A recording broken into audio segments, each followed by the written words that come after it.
বললেন আনি ইবাদুল্লাহ, তোমরা আমার ইবাদত করো, ওয়াত্তাকুহু, এবং তোমরা আমাকে ভয় করো, ওয়া আতিউন, এবং আমার অনুসরণ করো। মূলত এই কথাটা হযরত নূহ পয়গম্বর আলাইহিস সালামের, এটাই আল্লাহ পাক রব্বুল আলামিন আপনার আমার পয়গম্বরকে জানিয়ে দিতেছেন আমাদের উদ্দেশ্যে।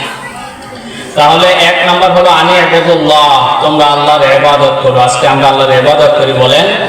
আল্লাহর ইবাদত করি বলেন? ইবাদত করি না। ওয়াত্তাকুহু,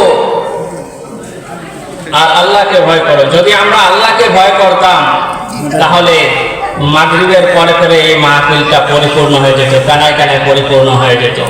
এখনো দেখেন, লক্ষ্য করে বাজার থেকে মাহফিল পর্যন্ত প্রায় কয়েকশো লোক দাঁড়ায় রয়েছে, বেকার ঘোরাফেরা করতেছে বাজারের মধ্যে। এই জায়গার মধ্যে আসে দুই একটা কোরআন হাদিসের কথা শুনলে অবশ্য ইহকালেরও পুঁজি হবে, পরকালেরও পুঁজি হবে। কথা বলেন, হবে কি হবে না? হবে।